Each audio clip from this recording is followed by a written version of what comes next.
concentration camp, where death was the only way out. It was a dream. How could you some way escape from here? The condemned found hope. We kill as many Germans as we can. Achieved the incredible. And escaped. We hated them, and we are ready to kill them.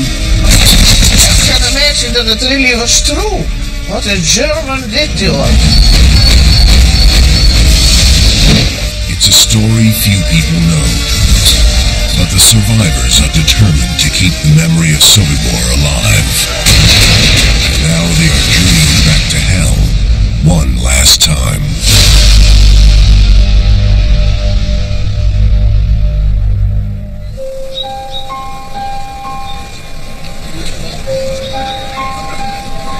October 2013, Poland. Hundreds of people are gathering to commemorate the 70th anniversary of the Sobibor escape. Toivi Blatt has traveled over 6,000 miles from California to take part.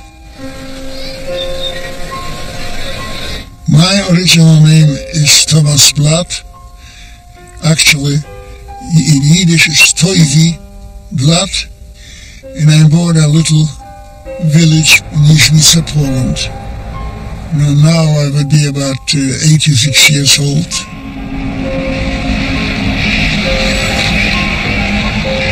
As a teenager, I heard stories of what was happening in Germany. Hitler's rise to power, the Nazis. I thought we would be safe. I was wrong.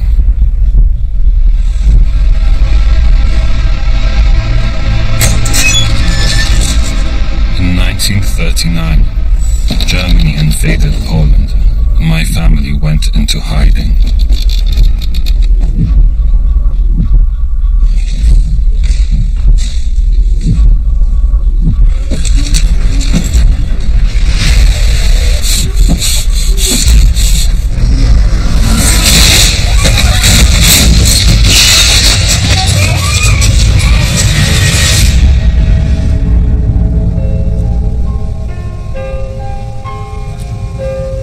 Here we turn left, and we are in Sobibor.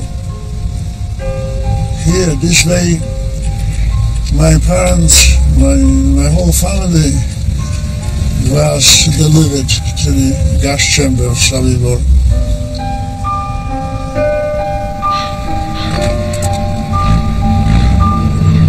I remember being in this truck with my family, with my brother, with my mother and father. My mother was very educated, so was the teacher, a very good person. My little brother was just 7. We lived close to Sobibor, so we knew what happened to Jews there.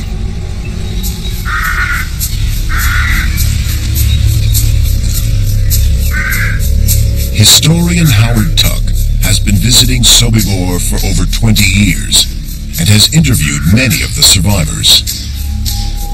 Heinrich Himmler, who was head of the SS, was faced with a major problem. On orders from Hitler, he was told to exterminate the Jews of Poland, and they had to come up with a plan. Essentially, it was killing centres, extermination camps that were to be located in eastern Poland, and the prime purpose of those camps was the eradication of Jews.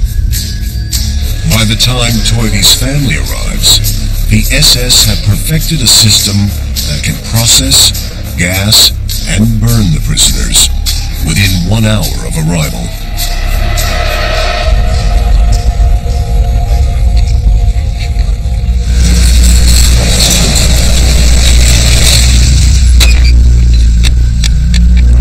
I remember seeing a sign that said SS, Sonderkommando, SS Special Forces. I was thinking, God, what will happen here? There was also a clean house. still here. The house, now owned by a Polish family, looks ordinary.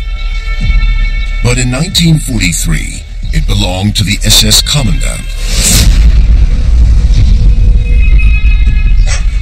Until now, no survivor of this camp has ever stepped inside. I would never imagine that I will be in exactly the place where the Commandant Reichsleiter looked out, where I, with my family, were waiting. Karl Frenzel, he yelled, women and children on one side, men on another side. On the other side, quickly, please. Karl Frenzel is the SS officer in charge of slave labor at Sobibor. I was in that time with my mother. Instinctively, I felt that I would stand a better chance with the men. I said goodbye to my mother. I moved to my father, to the other side. My little brother, he moved. He was with my father. We passed halfway. I loved my brother more than anybody. Why did they kill my brother? Come with me.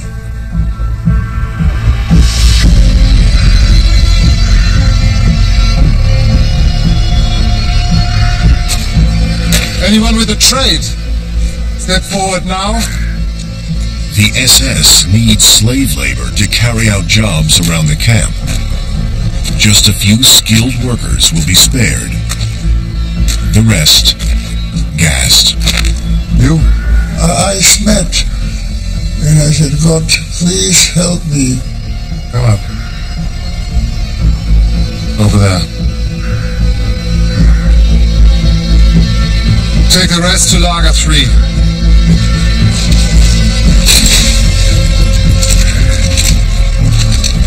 This is my last memory of my parents on this road here. Standing right here.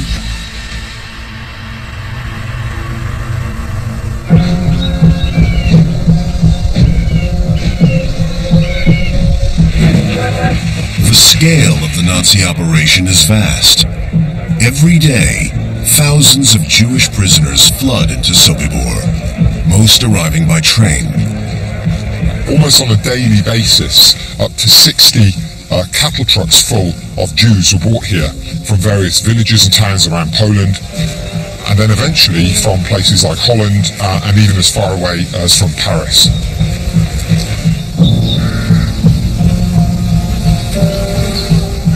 "84-year-old Sobibor survivor Philip Bialowitz remembers the railway well.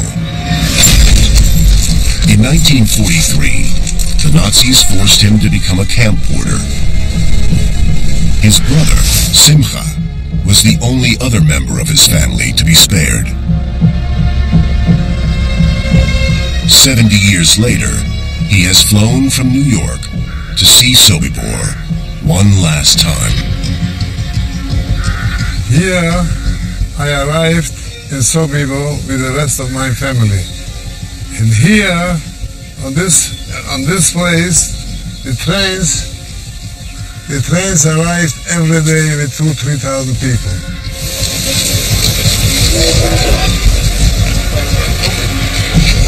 I was assigned with other boys to help them with their heavy luggage. And when I helped them with their luggage, they offered me a tip for my services. My heart was bleeding, knowing the truth. That in half an hour they would be reduced to ashes.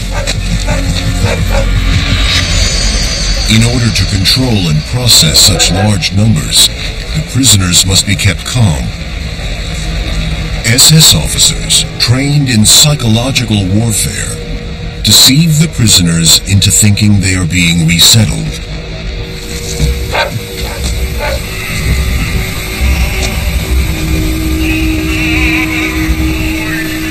When they arrived, waltz music was playing over the loudspeaker, and a German officer gave a little speech to them.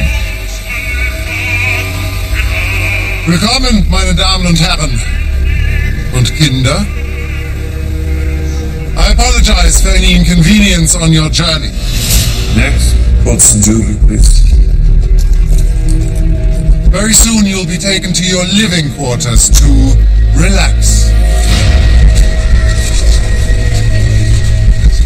First, I recommend that you take some of these postcards and send them to your dear ones in Holland, telling them that you've arrived safely. Now, you will be expected to work here, but we want you to be healthy. There's been an outbreak of typhus in some of the other camps. So first, you will be taken for a shower.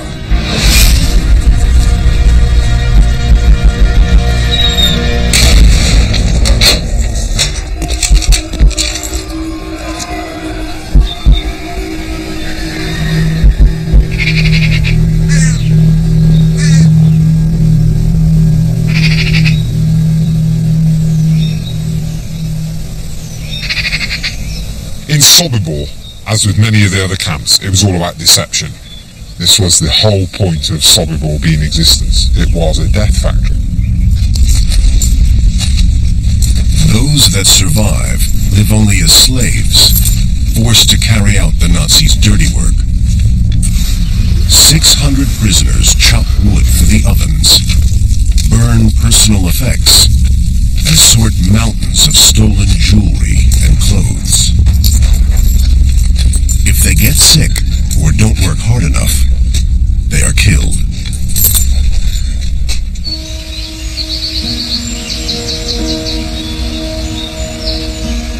Selma Engel was just 20 when she arrived at Sobibor.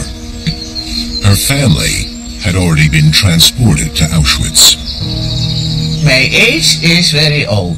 I am 91 and a half. I was born in 1922 in Holland. The only girl from 4 children and the youngest. I was sick, I got typhus. And you have to go to work when you're sick, or they would send you to the gas chamber. All of you who are sick, leave now! Now! Raus, Judenpack! Schneller!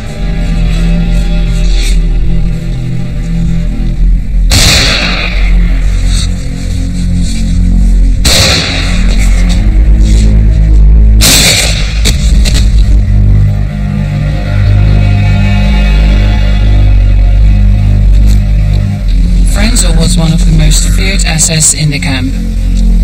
Cruel, clever, a monster.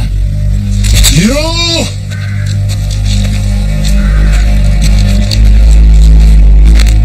Are you sick? Yeah, look.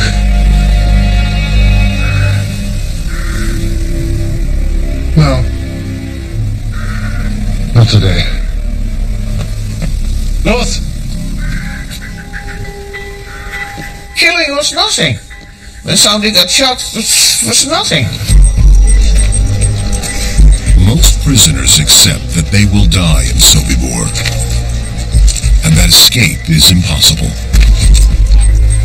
The camp is run by around 20 SS soldiers, who give orders to over 100 Ukrainian guards manning the fences and towers.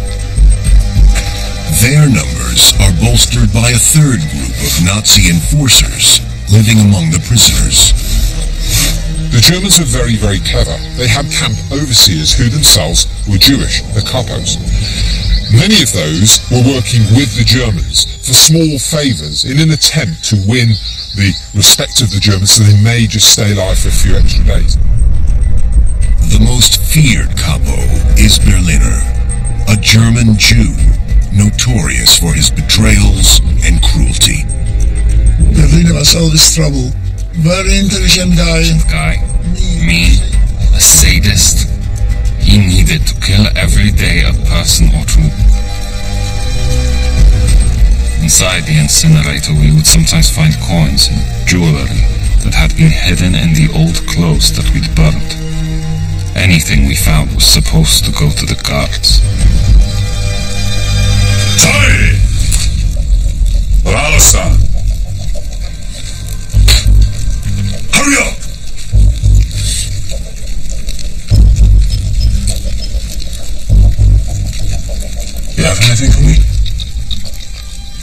Perhaps you found a little something in the ashes today, yes? Some gold, maybe? No, Herr Governor. I have found nothing. Are you sure? I swear it. You! Turn out your pockets. Try this one.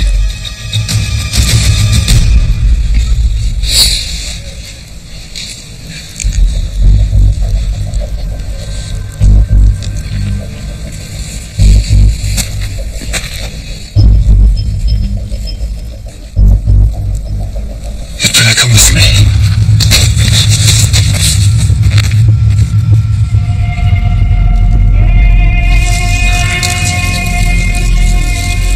When I arrived, I was looking for a way out.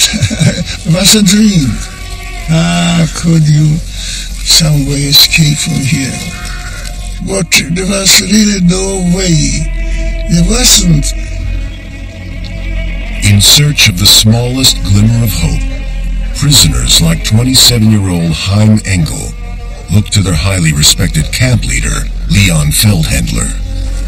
Shalom, Chaim. The rabbi's son has been in Sobibor longer than most. How far do you think it is to the woods, Leon? 800? 900 meters?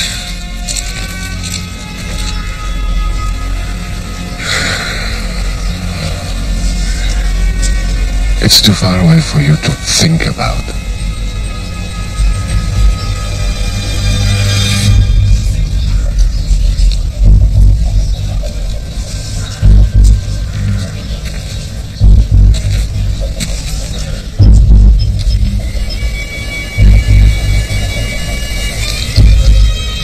Faced with death, the prisoners defy the Germans by living while they can. It may be surprising to know that actually, despite the fact that they're in this factory of death, the prisoners are trying at very least to form personal relationships. We know of stories of them even dancing on occasion behind the back of the guards. Selma falls in love with Chaim.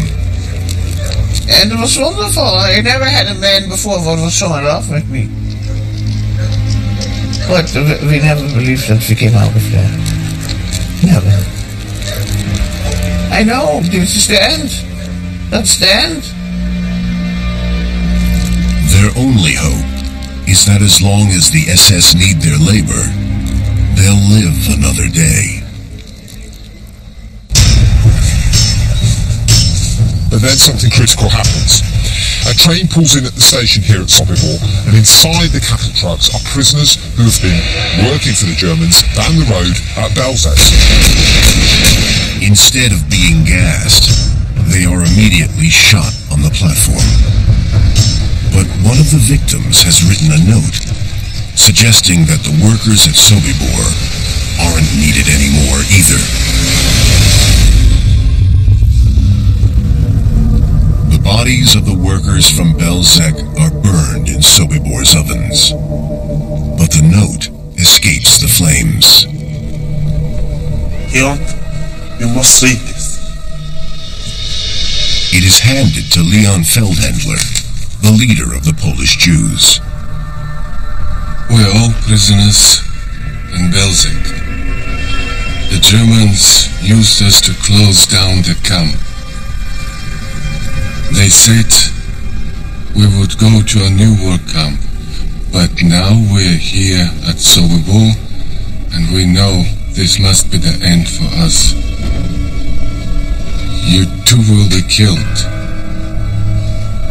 Don't be fooled like we were. Take vengeance.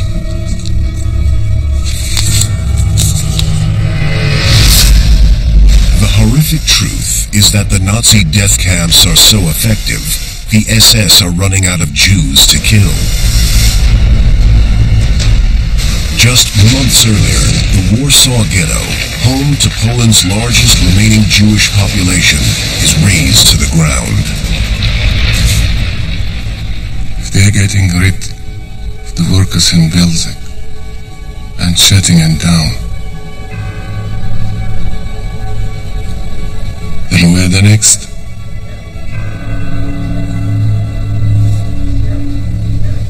They know that the next stop is going to be Sobibor, and they are going to be murdered in this place. And it's that is the real trigger for the idea of an escape from this camp. Rumors swirl through the camp, including a tip-off from a Ukrainian guard that a date for Sobibor's liquidation has been set, October 15th, 1943. If he is to save his people, Feldhendler knows he must find a way to do what has never been done before. Successfully plan a mass escape from a Nazi death camp. In Sobibor, smaller groups have tried, but the results are catastrophic.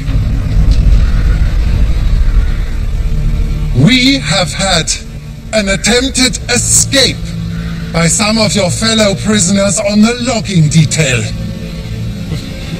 Very unfortunate. Regrettably, we must remind you that this will not be tolerated.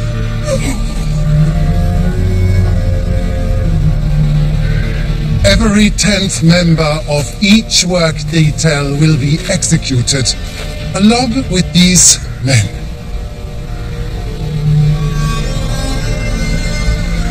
Eins.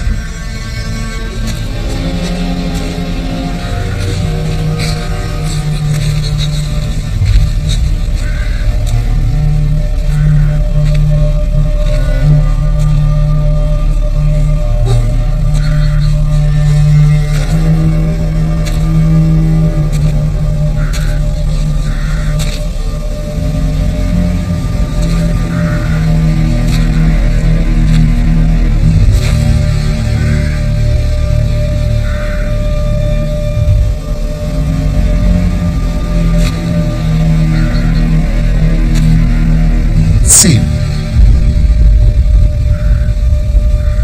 12 prisoners are taken away and executed. The biggest enemy was the knowledge that you can't escape because someone else would pay for my escape. We could poison the SS. Or dig a tunnel from the kitchen. No. A tunnel can be easily discovered. And we would be able to get only a few of us out. We know what the SS do when a few escape. The problems he faces is that none of the prisoners in here have a military mind. None of them understand how to plot and to plan this. There must be a way. Leon, the people are too weak. They're too scared. There must be a way. Listen, it's always me. We didn't know how to fight. We never had any weapons in our hands. So another miracle happened.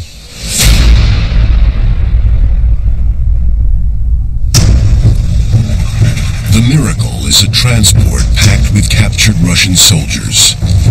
Enemy combatants are normally sent to POW camps, but as these men are Jews, they are diverted to the death camps. A few have been spared to assist the SS in a new construction project. This was the Germans' biggest mistake they made. My name is Simeon Rosenfeld. I now live in Israel. We arrived at Sobibor in September 1943. We had fought the Nazis in many battles together. Many had been killed. Most were young. Now we looked to our commanding officer, Lieutenant Pichorsky. Up on your feet! Now, understand this. You will work hard here. Unless you want to join your comrades in Lager 3?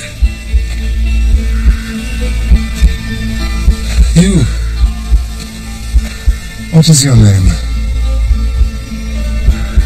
Lieutenant Alexander Haronovich Richevsky. A Captain. When he arrives, he's a beacon. Pechersky hasn't been broken by the Germans. He's still defiant. Take them to the barracks! He was tall and handsome. Handsome men are always brave. Pechersky is truly somebody who the prisoners can look to and admire and know if anybody can lead them out of this place, then it's going to be him. Within days of the Russian arrival, Feldhendler arranges a meeting. Pechersky, yes? Привет. Привет. We have information that the SS are planning to kill us all. To kill us all.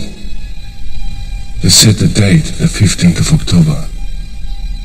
So what do you propose? A breakout. You mean you and your friends? Me and my men? It has to be the whole camp. How many is that?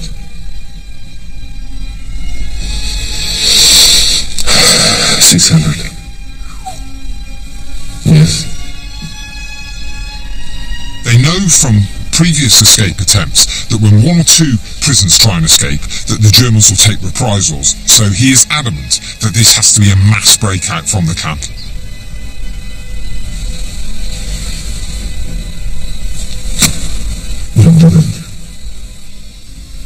And nobody talks about this meeting.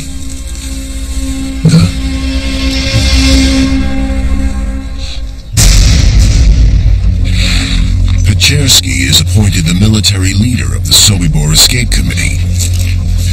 With a hand-picked team, he examines the facility for any weaknesses. What he sees is one of the most heavily fortified prison camps of World War II, with security features ordered by the leader of the SS himself.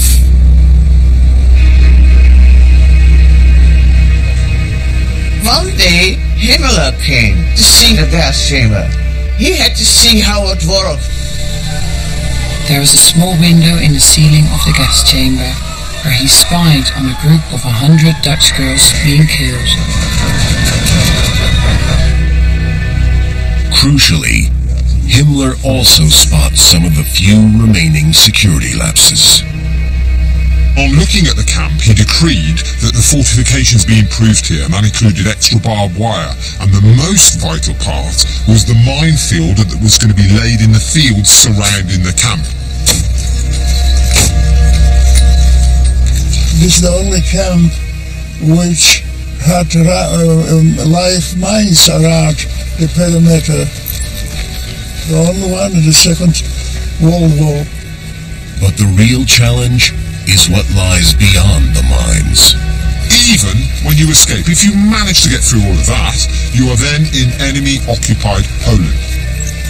You're around the local population who fear of helping any of the Jews because they know that if they're caught assisting them, they are going to be shot, and their family are going to be shot, and perhaps their entire village are going to be shot. Himmler has turned Sobibor into a fortress. But after considering a number of plans, Pechersky and his team think they may have spotted a weakness.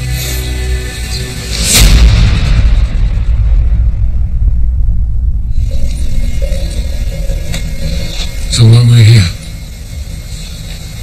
Watch.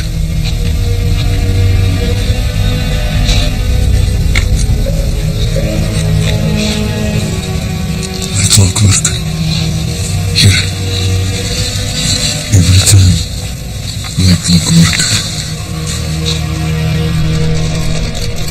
SS officers visit the Jewish-run workshops at the same time every day to loot the most valuable items. They also make appointments to have furniture built and clothes tailored. Nice!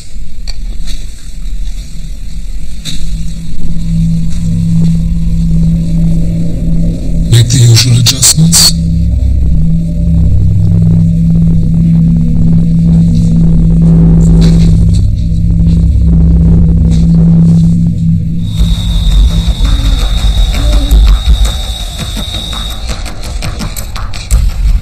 Chersky intends to use the Nazis' greed and punctuality to destroy the SS leadership of the camp.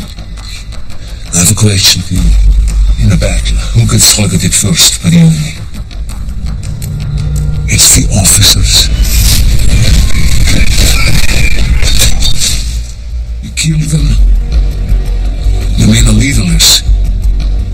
So between 4 and 5 p.m. we kill as many Germans as we can.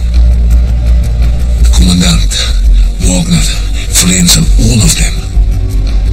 These SS-men will be invited into the cobblers to try on boots. With a nice long coat at the tailors. They're greedy, they will come. Electricity and phone lines will be cut. They won't be able to call or wire for help. Gives us no time to escape. If all goes to plan, the prisoners will meet the order flock at 1. And then we climb the wire. There's every man for himself. They plot for a simultaneous situation where guards are lured into buildings by prisoners, and at that point they are murdered, therefore cutting off the German ability to be able to organise any resistance to the breakout itself. Only a select handful of prisoners know the plan. If the SS discover their plot, everyone will be killed. And if anyone is going to betray them, it's the notorious capo, Berliner. Shalom, Rabbi. How are your flock? I've been hearing things. Really? What do you make of the Russians? Berliner, you know me. I don't think anything about the Russians. Really? That's best.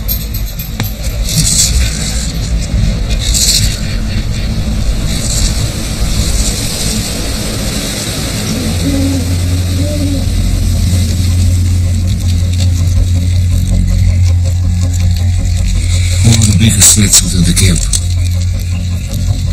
Among the SS, Wagner and Frenzel. And there's another one inside our group. The Berliner. A capo is a traitor. We need to get rid of him. And then we'll do it. Good. Berliner may be a fellow Jew, but the lives of hundreds of people are at risk.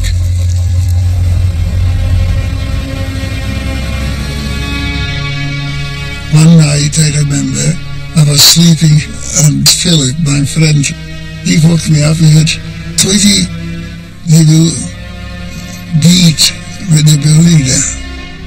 Tweety, they're going to get Berliner. Okay.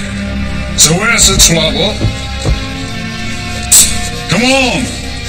This young man told me there was trouble. Dolly!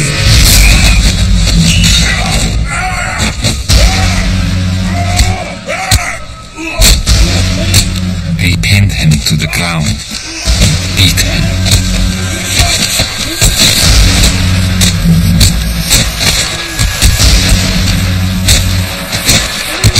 None of us had killed the man before.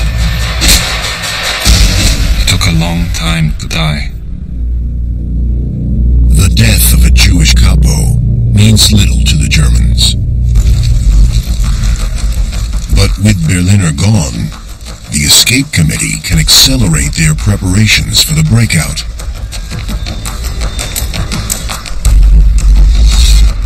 In workshops controlled by Jewish prisoners, they quickly prepare axes and knives. They have to escape before October 15th, the date for the camp's rumored liquidation. Within days, they are ready. So the plan is set for the 13th of October 1943. But critically something goes wrong on that day. Leon! Leon! Germans! What Germans? Lots of them! Where? This way! Quick!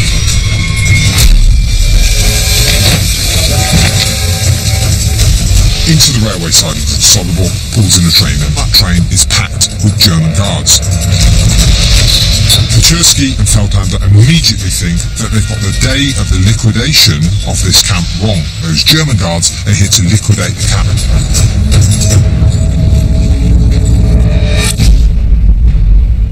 The escape plan is postponed until Feldhandler can work out exactly why the Germans have arrived. All day he waits anxiously to see what will happen.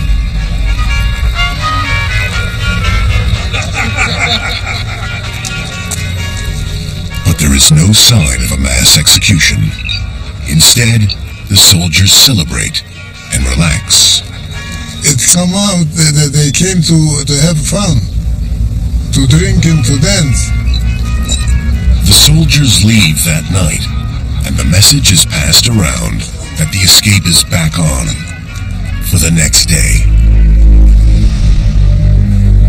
Only a chosen few know the plan, and Heim Engel is one of them. Tomorrow, you must wear all your warmest clothes. Don't ask. Just do. Please.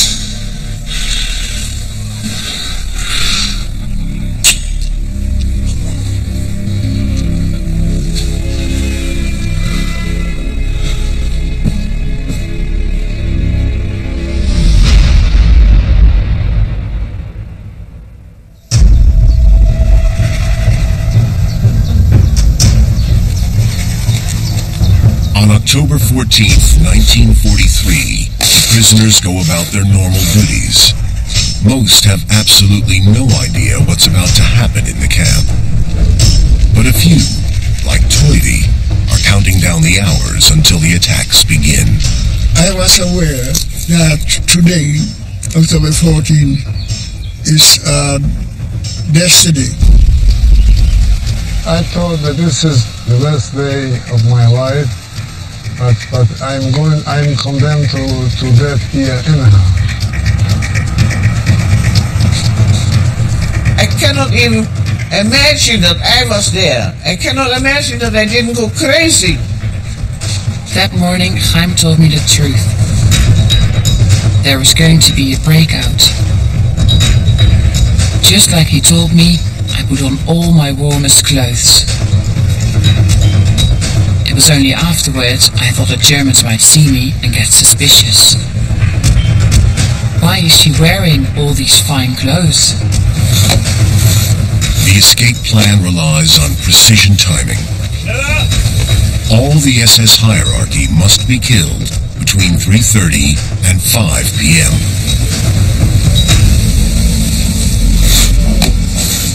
Russian soldier Semyon Rosenfeld waits patiently for the signal to move into position. Час дня 14. At 1 p.m. the foreman came and said he needed some men for some urgent work. The foreman said, I need 2 people, and pointed at Pechersky and me. The foreman was in on it.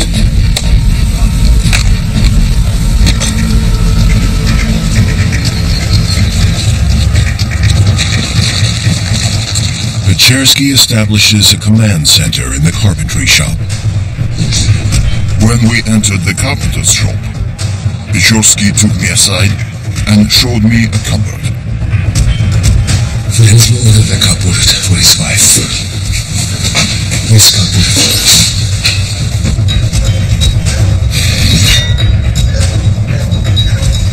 He's coming at 4 p.m. this afternoon. We will kill him.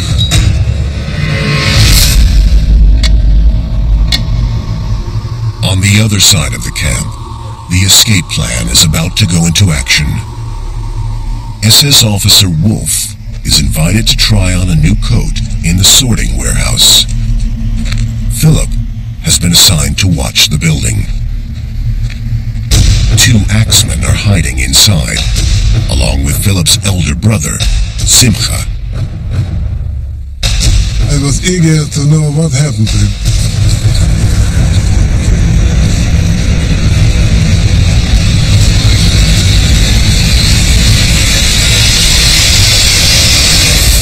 I saw the German laying on the floor, covered with blood, and my brother and two Russian Jewish soldiers were dragging him to hide him. The first assassination is a success. There can be no going back now. If their plot is discovered, everyone will be killed.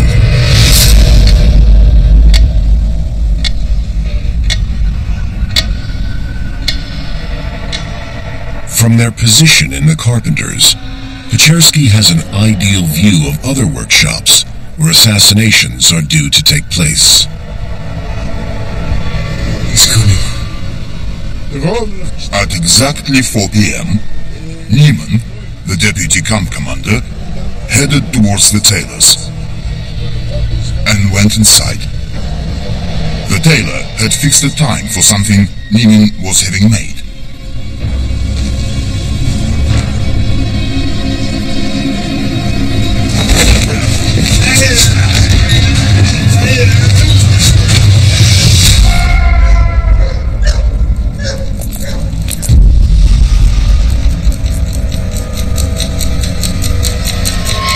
The deputy commandant is dead, but Frenzel, the biggest threat to their plans, is running unusually late.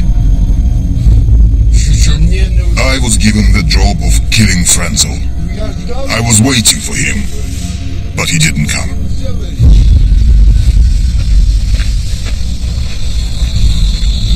Minutes later, the head of the Ukrainian guards, Gretschus, is led to the cobblers for a boot fitting.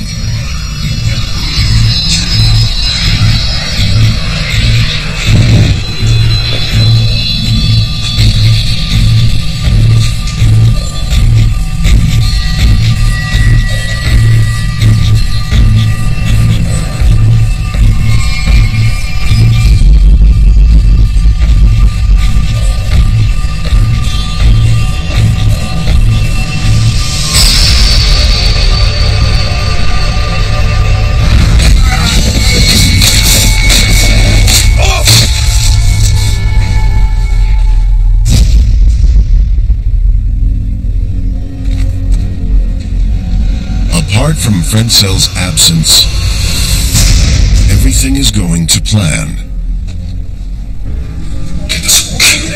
But then there's another problem. At the men's barracks, one of the assassins gets cold feet. One boy was supposed to go and kill 2 Germans in the SS administration block.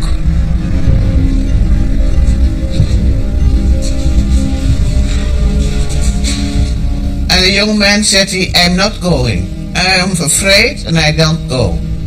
So Chaim said he would. Do what you have to do, but come back. The administration block is a high-risk target, crawling with guards.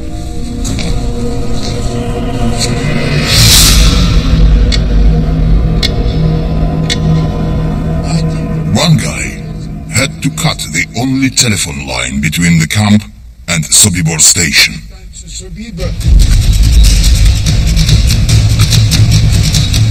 The most critical parts of the plan are the cutting of the telephone wire and the cutting of the power supply to the camp itself.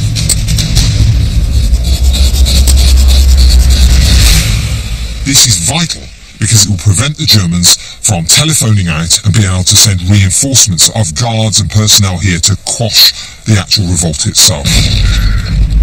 Around the camp, the assassinations continue. 2 Germans had been killed in the tailors. 2 more had been killed in the cobblers. It has been 10 minutes since Chaim left to kill the officers in the administration block. I didn't know where he was, so I went looking for him.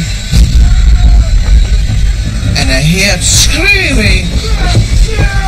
I was sure that was Chaim.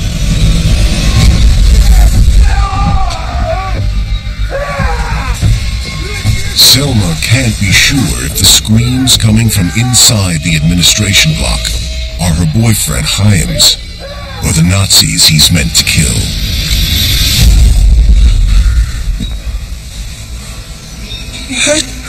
What are you doing here? The blood. It is okay. It is his blood, not mine.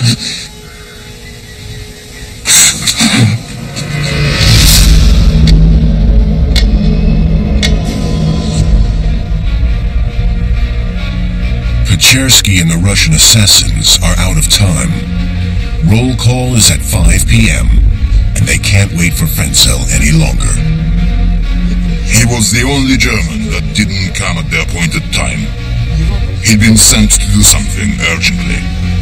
Pechersky waved his hand, and we went to lead the roll call.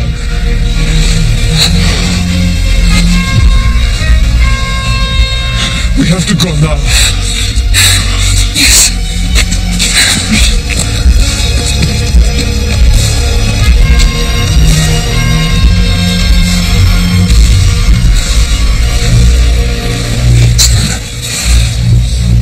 How many? 10 or 11, I think. The communal is gone. 1.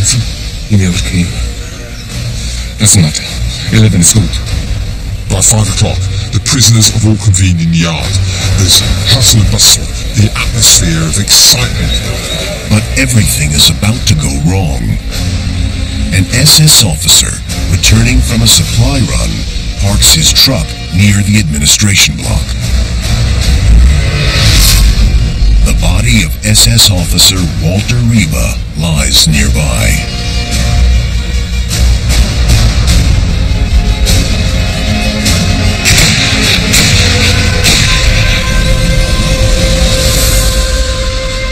As soon as they hear those shots ring out, they presume that the German guards are trying to liquidate them to be able to finish the revolt itself. We have to go now. And the leaders made a speech. Brothers, our destiny has come. We've killed most of the Germans, they're dead. Now, we have to rise up and leave. If we must die, let's die with honor.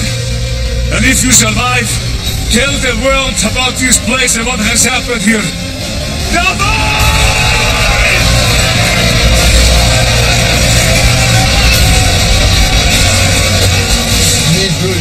We knew that people would die. Nobody was given 100% guarantee. And I remember that point, I prayed to God, He should help me to survive.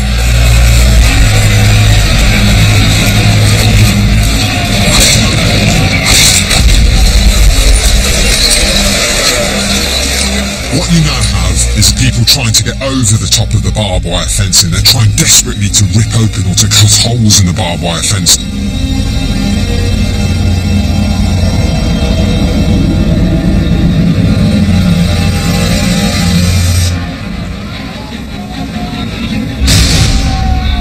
In amongst all this confusion, it takes a while for the German guards to actually cotton onto what is happening around them, the utter confusion and the noise of it all. And when they do, it then becomes a one-sided match.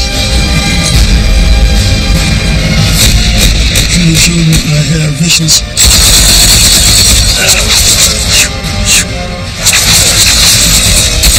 The escape is in jeopardy. The plan demands that no SS should survive to coordinate a response. But Frenzel is alive. I saw Frenzel, and Frenzel started shooting already.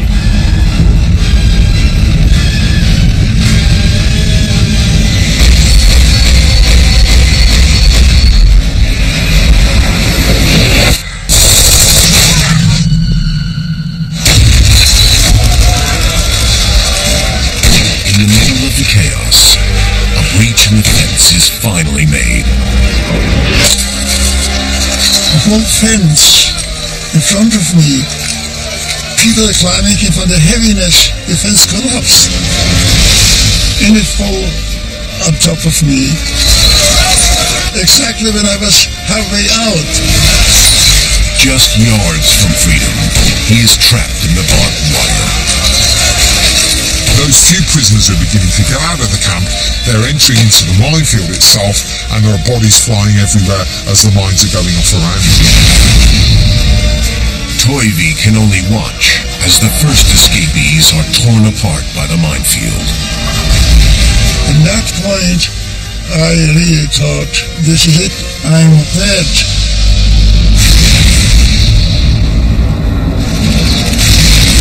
The death toll at Sobibor rises as more mines are triggered by the fleeing prisoners. But their tragic sacrifice clears a path for others. So when I did slip out of my coat, I remember falling a couple of times and getting out. I was thinking I was hit, but I wasn't. Around the camp's perimeter, groups of prisoners run for their lives. Many are killed in the attempt, but over 200 men and women make it through the wire and past the minefields.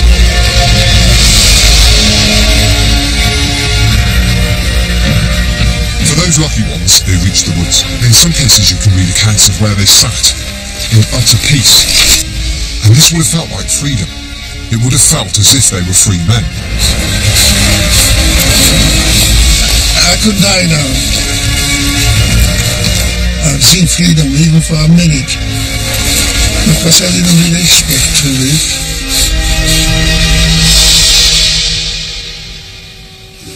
Toivi, Philip, Selma, and Haim live as fugitives in the forests of Poland and Ukraine, relying on the kindness of strangers prepared to give them shelter and food. Of the 200 prisoners who make it out of the camp, over 150 are caught by search squads. But incredibly, almost 50 cheat death and survive till the war's end, making this the most successful escape from any Nazi camp in World War II.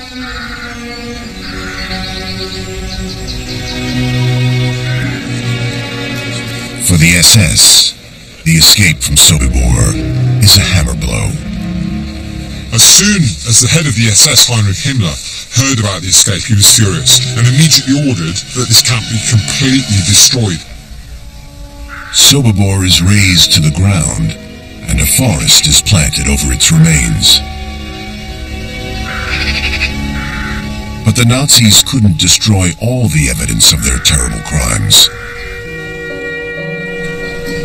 70 years after their incredible escape, some of the last living witnesses have returned to Sobibor one last time to remember the victims. 250,000 people perished. Scientists, doctors, engineers. They could have built a better world.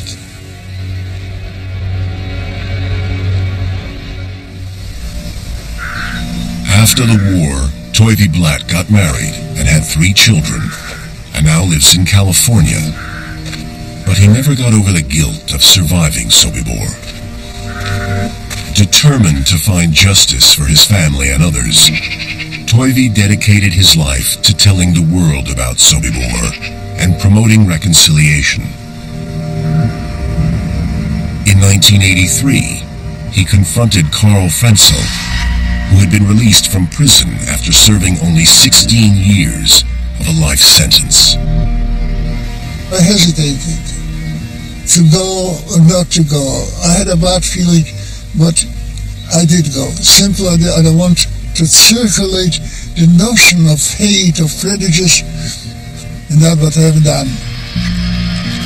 Leon Feldhendler survived the breakout and fled to a nearby town. But on April 2nd, 1945, he was fatally shot by unidentified gunmen.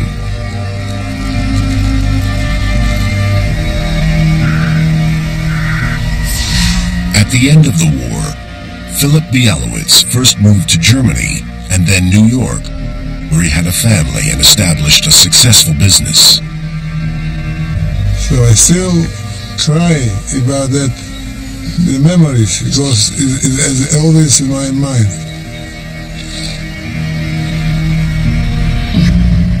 Selma and Chaim evaded capture until the end of the war. We ran, till we came to America, and then I stopped. They got married, had 2 children, and settled in Connecticut. We were very close, we did everything together, and it was a good life that we had together. He was my life. He was my life. I miss him every day. Semyon Rosenfeld was one of a number of Russian soldiers who successfully escaped, including Lieutenant Alexander Perchersky.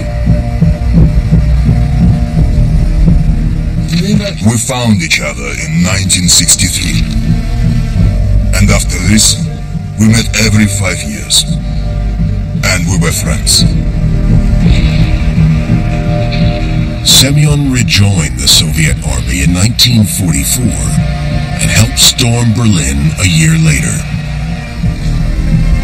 On the wall of the Reichstag, just a short distance from Hitler's bunker, he left a message of defiance. In memory of those that escaped Sobibor, and for the thousands that didn't.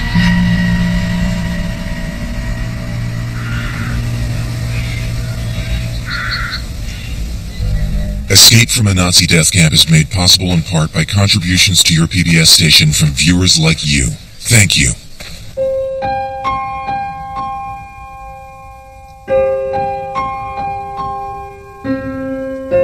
To learn more about this program, visit pbs.org.